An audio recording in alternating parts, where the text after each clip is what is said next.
Hello everyone, and welcome to our event today, Dwelling Together Around Global Issues with the Going Global team. We've got Peggy Natiello, Wolter, Gustafson, Colin, Lago, Keemar, and me, John Wilson.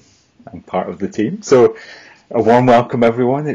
We have just managed to get on with all our technical issues and really from around the globe, aren't we? So hi everybody. And a warm welcome to everyone who's joining us on the website. It's great to have you here. A big thank you to Sandra for taking care of everyone. If you're struggling to get into the chat room, Saz will just pop her email up there. Send Sandra an email and she'll talk you through it. Because we really love to have interaction, questions and comments. I know I just popped in the chat room. What do you understand by dwelling? And maybe that we'd really like it if we could get going by hearing what everybody in the group is feeling and been thinking. I'm chatting away here. I'm thinking there's something else for me to say and my mind has gone blank. Yeah. Well, it seems like it sounds almost like an old-fashioned word, dwelling. You know, what kind of dwelling are you in? Are you in a brick dwelling or a thatch roof, or where are you? But the idea of dwelling at least conjures up for me something like awaiting something and being immersed in something. That's just the two words that come up immediately. Thank you, Carol. For anybody else. And we've got a response in the chat room already, so thank you for this. This is great. And I think it's kind of close to what you're saying, Carol. Coexisting in a place, inhabiting a space together, a place of familiarity. It could be a place that we know. Yeah, I think that's what I was wanting to say.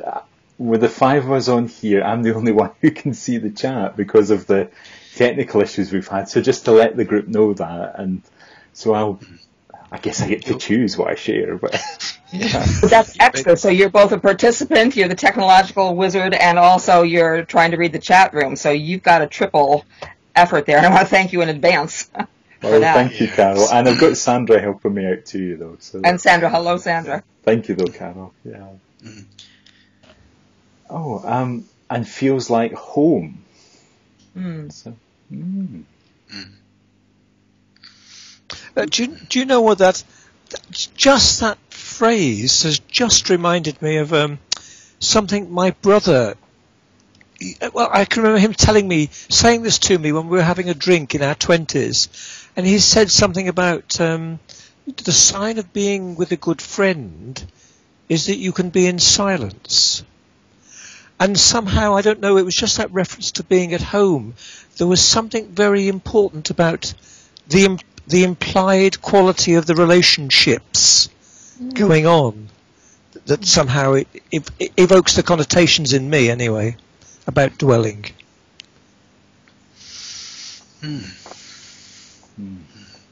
Well, we did wonder whether we might have an event where we all just sat together for an hour and maybe didn't say very much. But it kind of catches that experience with your brother, Colin. Yeah. Well, I do feel as though, as practitioners of the person-centered approach, I think we are quite at home with dwelling with others and waiting for some new insight or truth to emerge from the wholeness of the group. So, and part of what we need, I think, to move into an unpredictable future, I think part of what we need is to suspend our historic ways of thinking and our assumptions and allow something new to come. This world we're in is a really new world. I don't know what I heard on the radio yesterday, but is it Mars that they're preparing for a commercial landing? Was it Mars? Keemar, Yes, you're nodding? Yeah. Well, that's a new world for me. And so we almost can't know what to expect. So dwelling together and allowing something new to emerge from the ability to sit with, as Eckhart Tolle in that quote we use says, that wisdom is not a product of thought. I'll see if I can get this right. Wisdom is not a product of thought. Wisdom, deep knowing that is wisdom, comes from focusing on someone or something. Focusing your attention. Attention is primordial wisdom, consciousness itself. So he knew that dwelling with something was better than putting the left brain to work and trying to come up with an answer. Mm. Mm. I think there are all the connotations, aren't there, of home and buildings and familiarity and comfort when one thinks about a dwelling. But I think that in this context, it's about dedicated attention. Mm-hmm. I mean, for me, that's what it is. That I dedicate my attention and my intention to thinking about an issue or issues, but also to share what emerges. I think, yeah. Share? Share. I mean, share in every way? No, well, with others. So, I can dwell, I can think, I can pay attention, but I want also to communicate that. I don't just want it in my head. Hence the dwelling together part. Yeah. Yeah. Rogers uses the term, doesn't he, in his definition of empathy, indwelling. Mm-hmm. And it's almost as if you're talking, Keemar, about, I was going to say cooperative indwelling. There must be a better word, but there's something about, bringing, a group attention to that. Mm. Well, yes, it is. I think it is cooperative, but it's collaborative. Collaborative. It's collaborative indwelling. Yes. Yeah. And it's moving together into sort of what, I don't know if you guys have used it or Carol, but I think in the person-centered large group, there are those moments where there's the oneness. You feel like there's a group mind and somebody's speaking for me. I don't have to say it. Mm-hmm. And the wisdom of that group mind is far greater than the wisdom of one of us dwelling in something. So, well, I remember the shocked looks that people used to give in the large groups when Carl Rogers was living, and in the midst of it, when he would say often at the beginning of a group, I don't know what will happen, and I know that I'm not always the best person to make a response. There's so many resourceful, talented, wise, and diverse contributions. Who knows where the real empathic response will come from, or the challenge will come from, or that organismic experience that he talks about in the individual is also the organismic experience as you extend on with a formative tendency, if you want to go into a little theory there. But the idea that we can't be isolated, but we're not merged either. We're not merged. We don't give up being ourselves. And of course, you've written about that very nicely.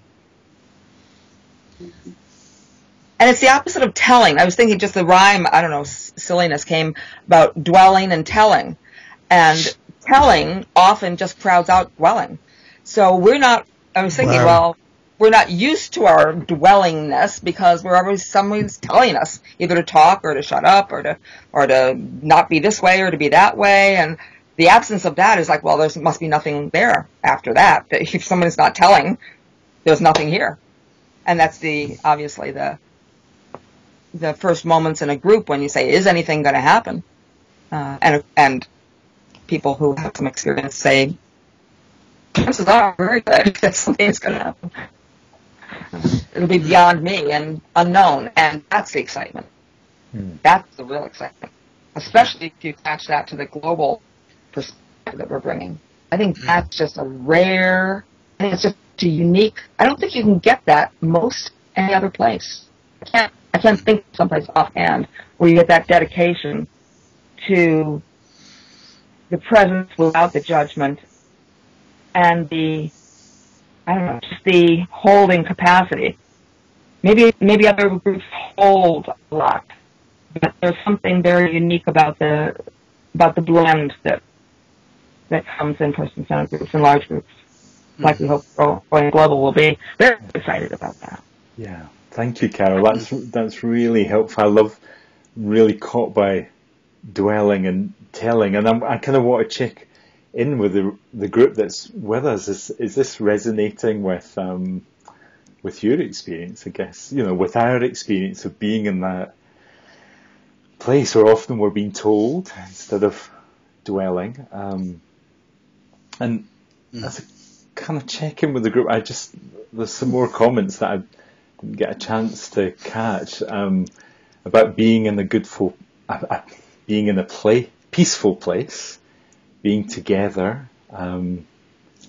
So maybe there's something about and a comment, attending also to myself and be a part of the dwelling. So maybe something about how we are with ourselves and each other that allows it to be collaborative and less telling, perhaps.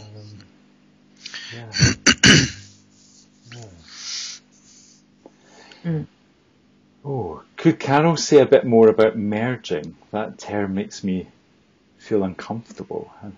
Me too. Definitely. Yeah, it's almost it's that sense that you join a group and you become that thing, or you give up you.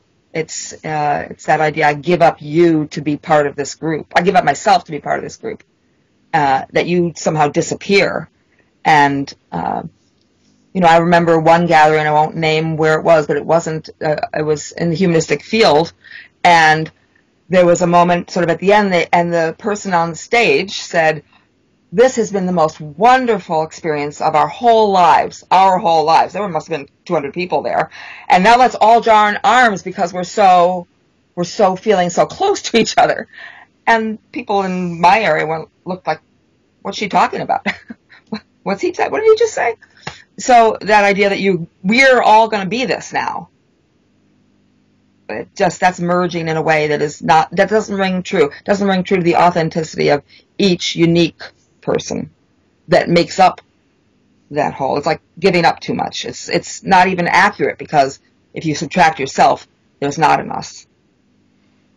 That's the way I think about it. Thank you, Carol. Thanks. And does that speak to the person writing? It'll be great to get that feedback. Thank you, Carol, for making that request. I just noticed in the comment there, like the dance of attending. I guess it's a. I was feeling like reading the quote from Peter Senge as kind of a part of that, maybe to help us think about why we're thinking about dwelling, I guess. Would that be okay with you guys here? Sounds brilliant. Okay. So, and we've included this in the blurb for the event. And Senge was saying, a total reliance on dispassionate analytical rationalism is a certain path to the wrong answer. The real pursuit of learning is to discover the wholeness and the unity of life. It's powerful stuff, isn't it? And kind of counterintuitive to where we've perhaps arrived as a culture, certainly in the West. So, and I guess we're thinking about this as a facilitation team, about the kind of environment that we can step into ourselves, I guess, and as a group where we're not just in that analytical rationalism. It's interesting because we have definitely enthroned the intellect, but I could imagine a lot of feelings might be coming up in the chat room about that, because I don't think any of us would say leave the intellect behind, but the experience that we're reaching for is beyond our articulation, and the intellect's job then becomes to say something about it, which is, I sort of feel like what we're struggling to do here, because that visionary knowing is really hard to put words to. But we have to be able to put words to it to be able to communicate it. So I think this process we're in right now is really, when we dwell with something, we learn with our hearts, with our feelings, with our sensations, with our values, with our thoughts. We learn with every part of us. And then we have to pull it out so we can describe it. And I think that's what we're trying to do. It's really hard to do. Mm-hmm. But it isn't like we want to leave the intellect behind, but it isn't part of dwelling with, at least in the beginning. Yeah. Well, and there's a comment in the chat that catches some of the challenge, Peggy. I think the big group challenge is to stay with myself, the fear of being myself, and taking the risk to find out if I'm received. Mm-hmm. Yeah. Mm. I wonder if that's the same person who said something before about,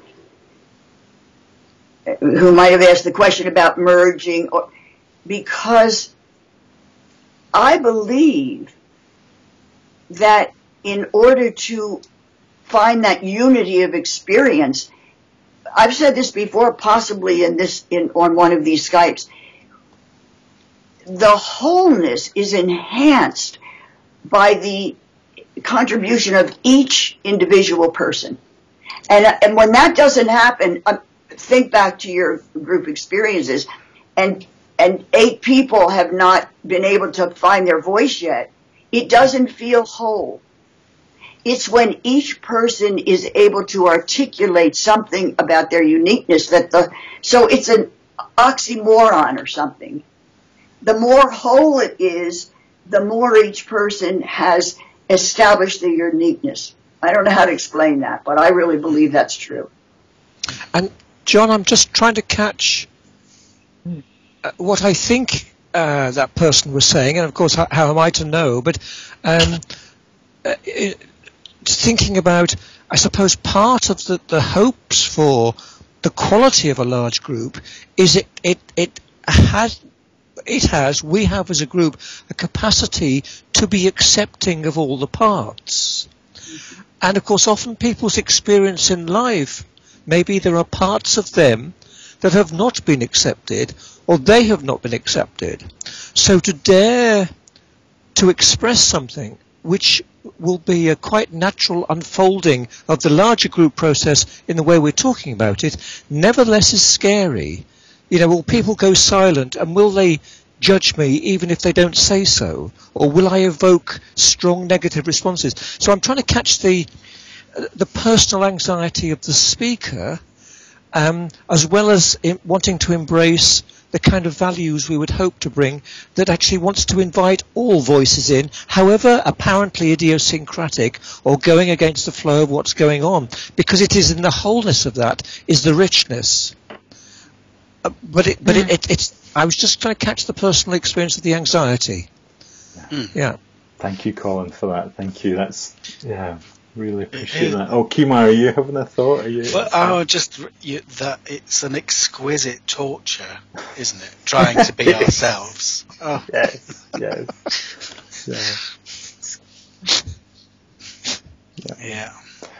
Yeah. And I want to catch this question saying, "Hi, John. Do you mean it's a bad idea to think clearly?"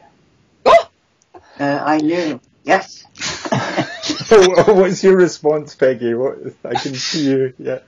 Well, that's the kind of thing that people, we're so polarized. We still live in this Newtonian parts and wholes that it sounds like if we say, for example, I don't like seeing the brain in two parts. So I try not to say the right brain and the left brain. There are different brain functions that we have. And one brain function is a holistic, visionary way of seeing and learning. And it involves the physiological aspects of it. It involves the heart. It involves sensations. It involves thoughts. And it doesn't, and that's what they now call right brain knowing. And then there's the way we've trained our intellects to articulate what we know. And I think we have enthroned the left brain. I think that's what people are evaluated on in school. I think, I mean, that's a whole discussion unto itself. But it isn't, the cool, dispassionate intellect is essential. But it is not the only way that we know. We know something different when we dwell together. And there's some kind of a saying, I don't know if anybody knows where this comes from, but those who know don't speak, and those who speak don't know. Those who know don't speak. Those who don't know speak, or something. But it isn't saying that there's anything wrong with the left brain, but we have relied on that so intensely in our school systems. But if we didn't have that capacity to articulate what we're learning, where would we be? We can dwell together and get kind of a visionary understanding of something new, but we have to figure out how to communicate it with each other. And the only way I know how to do that is to get my left brain going. So it's not inferior. It's absolutely essential. Einstein said, remember at 84 you don't quote, you paraphrase. Einstein said, when asked about my capacity for knowledge, I see that my gift for fantasy is far more important than my capacity for holding positive knowledge. I mean, I could go through many paraphrases of people who have said the creative discoveries of science don't usually come out of the left brain. They come out of dwelling in. So, and Lancelot White said something like, the left brain is essential. The cold, dispassionate intellect is indispensable, but it is not creative.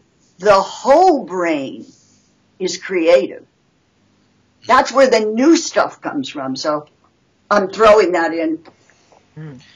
I don't mean the left brain isn't important at all. Well, it's absolutely essential. Yeah, seeing the whole. And there's a kind of stream of conversations. So I'm kind of hoping to catch a few responses. And hope this is helpful, which I think is really closely related. Like, how do we think about this in connection to change? Mm-hmm.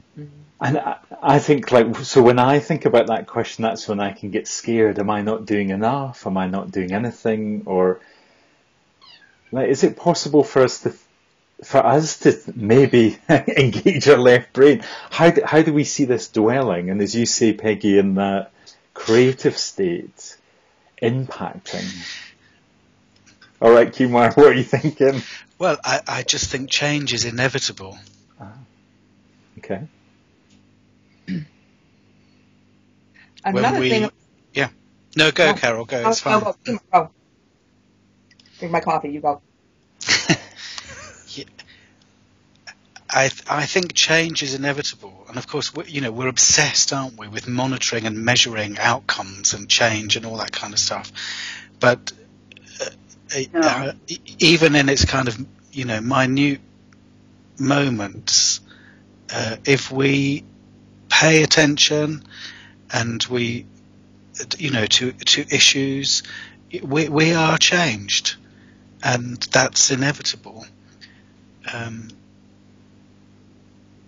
So I don't know whether that, well, it's part of the answer to that person's inquiry, isn't it? But thank you, Keemar. Yeah, it's like we have to let that happen too. We can't then switch into a different method to make things be different. Yeah. So we're changed in the dwelling, and then the world is different because we are different. Yeah. Thank you, Keemar. Yeah. And I was thinking, just following from Peggy's, what Peggy was saying about, and I'm asking you, John, to maybe say something, if you can, about actually the brain doesn't come first. Do you know what I mean when I'm saying that to you? Yeah. I don't know whether there's anything you could say from that perspective. Well, I think I was thinking something about this when you were talking as well, Peggy. I think for me the consciousness is a small percentage of the whole processing of the organism, and so like that. What I experience when I think, and someone has noticed this in the chat room, is almost like a feedback system on the processing of the whole organism. And I guess what we've discovered is we've hooked up machines or computers together, when we can have whole networks of computers that become really powerful. And so I think, well, like just now we're a group of more than 70, and we're all in some kind of processing space, and whether that makes sense to our cognitive processing or not, whether we're in the room, we're online together, there's something going on, something being processed. Yeah. Is that what you were? That's my response, Keemar, I guess. It's fine, but also that like the body knows more, or as much as the brain. Yeah, absolutely. That's kind of where I was like nudging to get there, because okay. In terms of change, whether it's changing how we think about energy and fossil fuels and solar, or if we're thinking about that, or if we're thinking about someone being a really homophobic person, or no matter what level we're talking about change, the ones who are doing the change are us. And we are bodies, and our bodies have histories and compositions and neurological tendencies. And anybody that has done child development knows that the very first communication is not, the baby screaming in the crib at 1 month old is not saying, if I do this long enough, I'm sure mother or father will come with some nurturance and nutrition for me. No, it's an organismic, I don't know what to do. And when that's well received, then it's like, okay, I have more information now. I have more information about how my environment works. And so that's one strand of what I was thinking in response. And the other body part is, Peggy, you started with the brain, that we all start with basically the brainstem, the very lowest level of cognition, which is basically kill or be killed, light, dark, on, off, still, movement, or playing possum, playing dead. We have this on-off switch, and that has fueled so much of our dichotomy: men versus women, never mind transgender, and forget all that. With men or women, right or wrong, black or white, put it into any categories you want, and our brain wants to go there. That's our biological inheritance and our philosophical and theological inheritance. So, anyway, that's a tough thing to crack, but it doesn't get cracked. It doesn't move by being attacked and judged and not received. The only way the change does come is when there's a little something different out there, and I can then choose to say, oh, that's different. Maybe I can think about this differently, or maybe for example, this heartbreaking story of this mother whose son had committed suicide, and he came in a very southern, in the States, very Christian household, and he loved his parents, and he told them he was gay, and they prayed for him night and day. They put the Christian radio on to give him the environment where he could be saved. And he finally left the house and sadly jumped off a bridge. And the mother, when she was asked how she felt about that, she said, well, I told him he needed to change. God wouldn't accept him if he didn't change, and I guess this is what you get. Then she went off and found in his room his journals, and she started getting more information. She started getting that other point of view that there was no room for before. And she started weeping. She said, my son was so lonely. He didn't have anybody in this world. And through that, she changed, and now she organizes, PFLAG in the States, the group that goes out and talks to parents who are hostile or rejecting of their gay and lesbian, transgender, everybody. She's now a very big change agent. Wow, that's quite a story, Carol, and catches what you're saying that's so powerful around, like, pushing at what we want to be different just creates more resistance, I guess. It pushes back as hard. Yeah. And that's the something about the dwelling together, I guess, in what's more peaceful or accepting, and looks like it's maybe not as powerful, but we're not creating that resistance. Yeah. John Schlein said that. He said if people are having, quote, resistance, then who's pushing? Who's pushing? Yes. Yeah, but what powerful. Yeah. And I think the other thing for me that I've been thinking about in terms of being part of this experience tonight that's been on my mind a lot is around what I can envisage cognitively isn't enough, or maybe it could be enough, but I think, and then this is the bit I guess that Carl Rogers has switched me on to. Often we think about what I want is too much, but often my cognitions I've got the handbrake on. So if we really took that handbrake off, if I really wasn't so subjugated to my cognitive decisions about how I could be in the world, maybe it could be something way beyond my imagination. Yeah. And for me, one of the ways that I can kind of release that processing that isn't shrunken by my cognitions is to be in a group, I guess. Yeah. And dwell.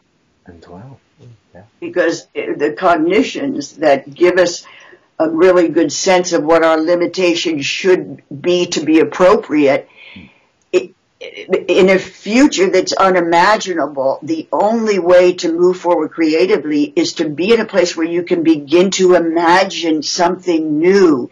That's why I think a lot of futurists say part of moving into a creative future is suspending our assumptions, like those cognitive limitations or how things are.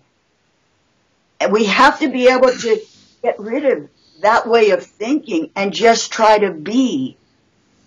And to be together is much more powerful than to be by myself. I start to feel people, you start to know them on a different level, you start to know things on a different level. That's the large person-centered groups really, I think, contribute hugely to that possibility. And the acceptance is such a part of it, that people finally sometimes get, I can be myself. I think that's what you said, Keemar. I can be myself here without fear of being terrorized or assaulted or criticized. It takes a while for that idea to grab hold. I can be whatever comes to me without fear of judgment. And often demands, I think, great courage to dare to begin to face one's fear, to begin to try to articulate something else that you think is going on that you still perhaps don't have words for. Absolutely. You can't explain it snappily, but to dare to begin to falter and being witnessed. Yeah. And because nobody else has said it, how dare I speak it? Yeah.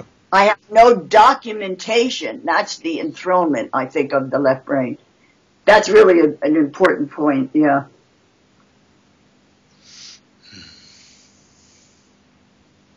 So we're not doing qualifications in left brains yet, then?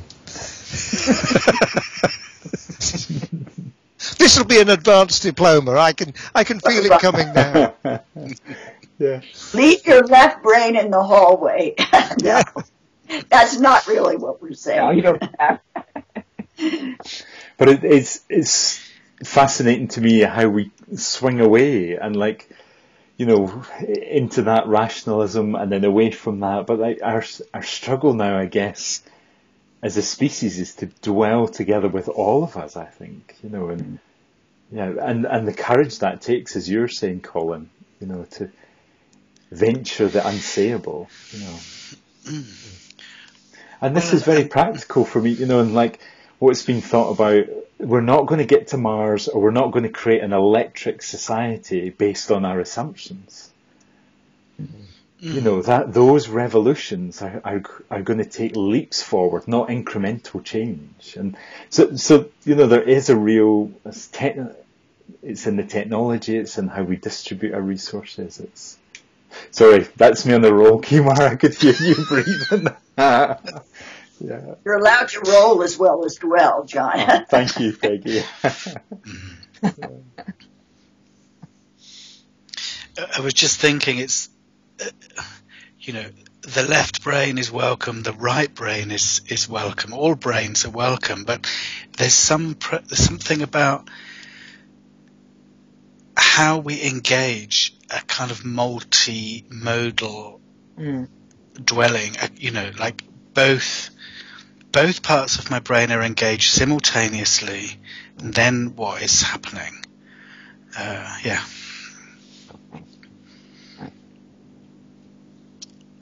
there's been a lot of talk, hasn't there, about brains and thinking and whatever tonight. But a part of me thinks the world is thinking is scarce. People are busy being busy, and driving cars and going shopping and doing jobs and doing stuff, and life just goes on, doesn't it? It takes over, and so I think for me, part of this process, me even these events in a small part, but the group experience is we can stop, and I think that's in the Sedona event. I think going global, we've got a residential experience. It's like you can forget about everything. Your dinner will be on the table, and you can just be there to dwell, to be in the experience.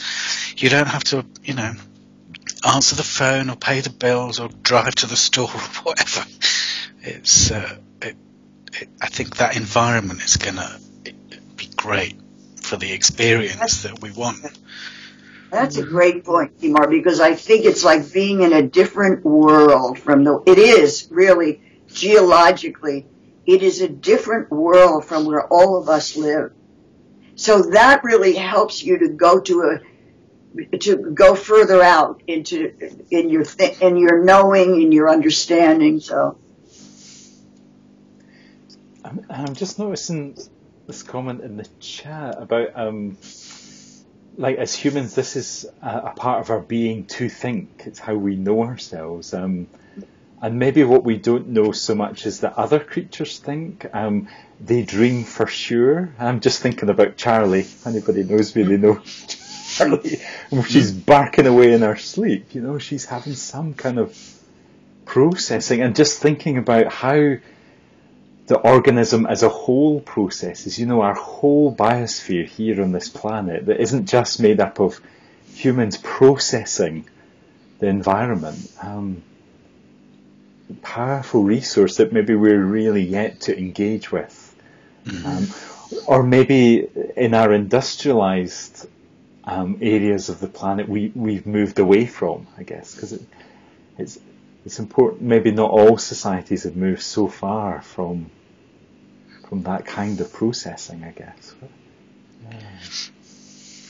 Well, go ahead. Another Go comment ahead. in the chat room. When Carol gave her example to me, to how something can change within me when I feel something at an emotional level. For example, that mother's feeling about her son's loneliness. I guess that's an empathic experience of, I feel it deeply and I'm changed. Even though we're spread very geographically very far, but I'm changed. Yeah. And my consciousness has shifted because I've heard and seen with my whole being. And now my consciousness is really different. Yeah. And I keep looking at the quote that we have in our blurb, because I've got it on the screen, from Carl Rogers, where he's saying, perhaps we are touching the cutting edge of our ability to transcend ourselves, to create new and more spiritual directions in human evolution. And for me, it's almost a technological challenge about how we use what we have. How do we move our consciousness? It's not just about having a warm experience together. There's capacities here that we're expanding.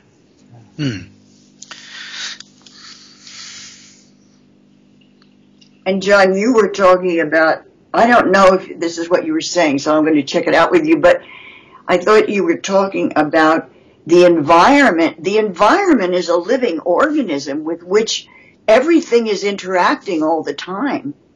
And I mean, and change, the quantum thinkers are saying there's an underlying energy in which we all share, and part of that is the environment. And and change depends on the interrelatedness of that energy. That's why it's so unpredictable.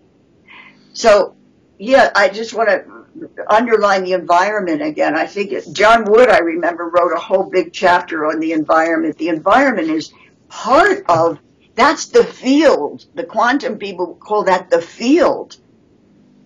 And that's where change, we have to interact with that field to have change. So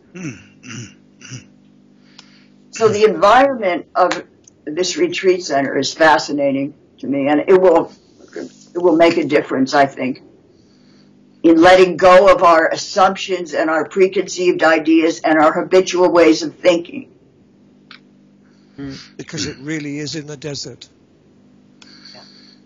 Really in touch with nature. Yeah. Like the venue is out there in the desert, Colin. I guess you're saying literally. Yeah. Yes, that's what I'm sorry. Literally. Yes. Yeah. Yes, I was, John.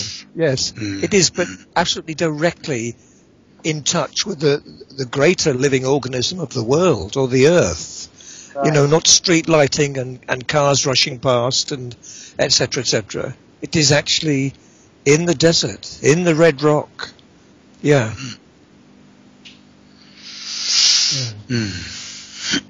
It's 70 degrees Fahrenheit.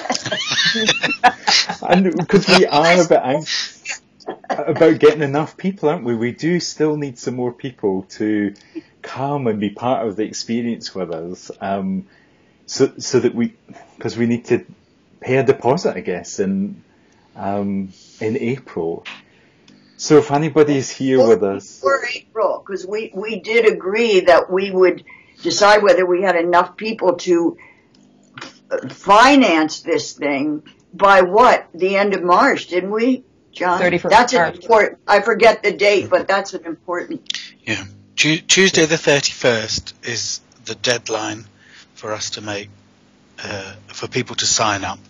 So if you can come and spend that time with us, or if you're thinking about it even, send us an email, let us know, and it's a big ask to travel and to come together, but yeah, it feels like it's so important to do. So if you've got any thoughts about that, any questions, drop us an email at online events. Come to the website, goingglobal.exchange. So it's not .com or .uk, it's goingglobal.exchange. Or if you've got any of our emails, Temenos or Peggy or Colin or Carol, let us know. So because I know that's building there for us, that anxiety. I want to name it. But it also, I'm sorry, go ahead. On you go, Carol, sorry. No, go ahead. But, and of course, this isn't just a sales pitch, is it? Because I think there's something about how we can hold this as individuals in this team, as the whole group, and we want to do that too. So if we can't run the group, we can't. It's just not possible. But we want to be engaged with this process. Yeah. Keemar, you're the sharp and take a breath. Did you have something to say, or Carol? You're like. Well, I was thinking earlier. Carol had said something about when groups start. And I was thinking, well, this is interesting, isn't it? When does the group start? Because for me, going global is going. It's already happening. Right. So whether we have enough people to come to Sedona and do that group, that's this question. But and that may or may not happen. But it is going global for me is already happening and will continue to happen. Mm-hmm. Whether we have enough people to sign up to this event, there'll be other events, there'll be more things, because it's started. Absolutely. It's already going. So it's interesting because I don't feel so anxious about whether we have enough sign-ups. And I think because that's just holding it in a bigger way, and it would be great if we get to come to the desert, go to the desert. But just this conversation with the chat room and all of us contributes to dwelling together. I mean, something is happening in this conversation to someone. We'll never know what it is because it's a different experience for everybody, but every time we talk about it. But I just really am convinced that the shift we need is a shift in consciousness. It is not a new president of the United States, a new prime minister of it. It has nothing to do with what we need now. We need to shift, to open ourselves up to something greater, more creative, unimagined. And so I feel like every time we talk about it, it's like Lancelot White saying thousands and then millions of people start to shift their consciousness over 100 years. And then all of a sudden, boom, out bursts something that none of us could have imagined. But it's been working underground. Well, we all know that these questions and issues and concerns are working for the whole world is concerned. We are facing economic, social, political, environmental crises everywhere. So we're all thinking about it, and that's part of what I'm counting on. But I love the going global idea because I think it does give people a chance to dwell together and pay attention to the most crucial issues, I think, faced certainly by the people alive today. It's our future. And there are people who say, I'm not scared about making it or not making it. But I think it's the most fascinating time to be alive. And I think dwelling together around the issues is really, really crucial. Right. And it's not that we're going to change the world, but we will. We already have, Keemar, just as you're saying. Just by looking at this topic, we have already shifted some consciousness in ourselves and in people that we interact with. So nothing never happens. Yeah. One of my Lovely. Nothing never happens. So that's my mini sermon. So anyway, yes, you're right. If we can't fill Sedona, it will be a shame. It's a terrific opportunity, but we will survive, and we will continue to work at shifting the consciousness. It's Us and millions of other people. Carol, you? Yeah, well, I was touched by all those, Keemar and Peggy and Jai, everybody, that, and starting with you, Colin, that this is going to the desert really, really, really has an ancient tradition.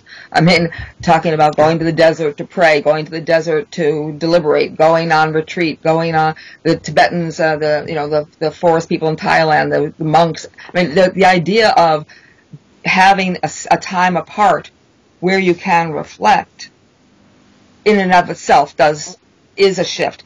And I really feel energetic toward it happening. And again, it's whatever is going to happen is going to happen. But I feel like it's that it's an embodiment of the Margaret Mead quote that everybody has almost on a bumper sticker, which is, never doubt that a small group of committed people can change the world. It's the only thing that ever has.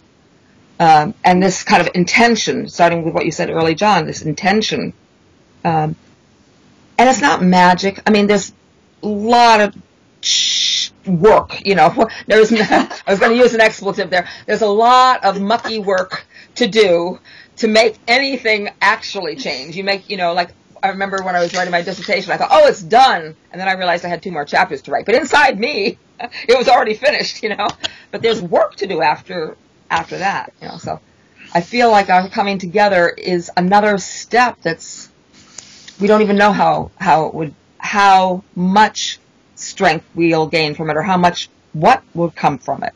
But if we don't make these opportunities, I feel so definitely that what I need to do is keep making these opportunities possible. Yeah. That's sort of my rent for being on the planet,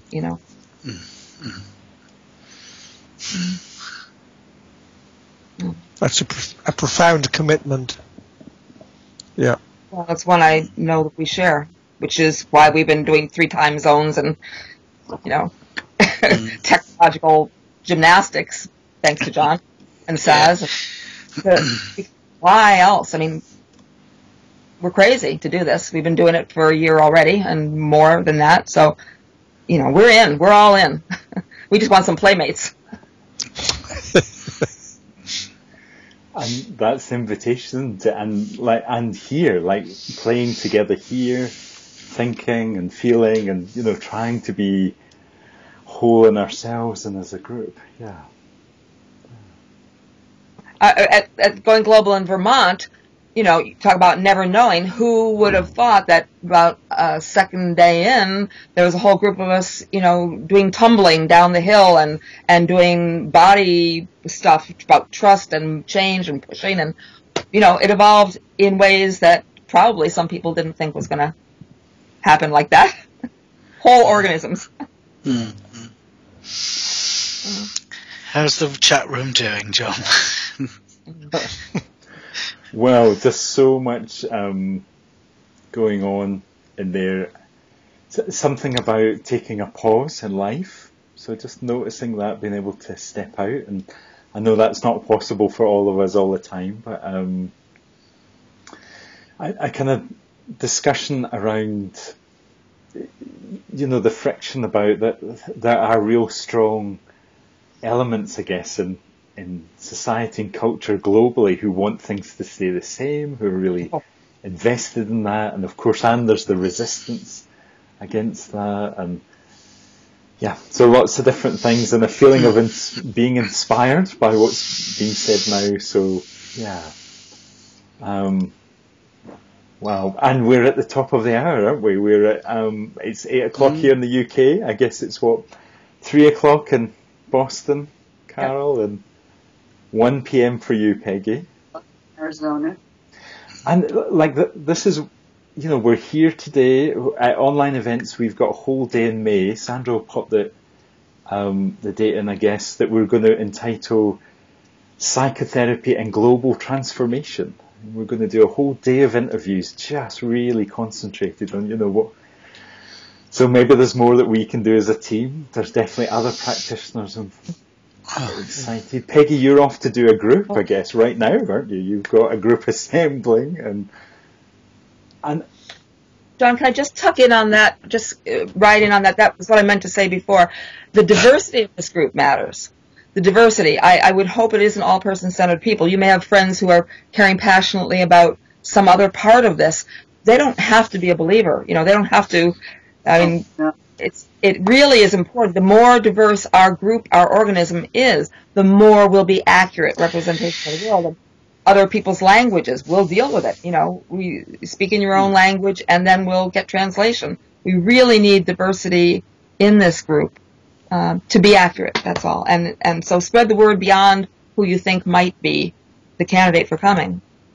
That's all. I'm sorry. Well, and you've just caught, there's been that comment in the chat room, Carol, so it's interesting how we're vibrating together, like how to engage playmates who don't necessarily come to the table so easily, so there's, yeah.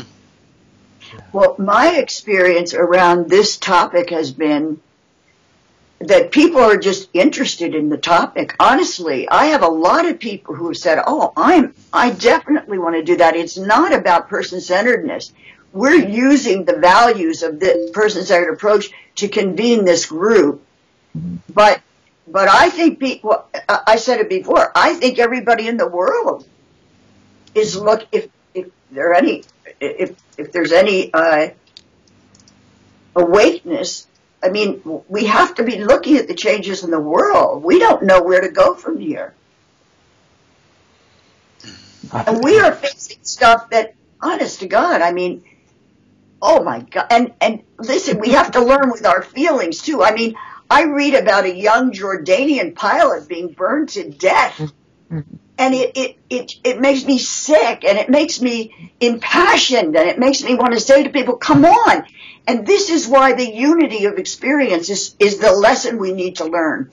If we got that, we wouldn't burn each other to death or behead each other. That is like, there are those saying that's what we need to learn to make this paradigm shift, is that we are all one. We are. So anyway. Thank you, Peggy. Thank you. And I really appreciate you saying that. And there's what feels like a really important comment in the chat room as we finish. Thanks for the technology that has allowed me to be part of the group, which I can't do in reality, hearing impaired. So something about the chat room, maybe even, so it'd be lovely to get more feedback. Maybe there's some audio there, but like we're finding ways to learn how to be that way, Peggy, I guess, and come together. And I feel really deeply privileged to have been with everybody who's online tonight. Those of us that I can see and hear in the chat room. And I know there's a number of people that have been online with us, not in the chat room. So thank you for being with us here too. I think your presence makes a difference too. It's not just you hearing us. We're all processing this together. Yes, thank you. I so appreciate anybody who is willing to discuss this issue with us, which is what we've done today. Yeah. It's so hard to say goodbye, isn't it? And to stop. An hour just goes in a flash. We must. Peggy has a group.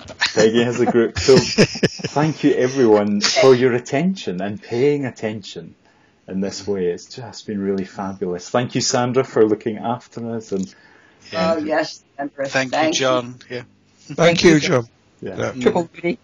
Till the next time. Bye for now.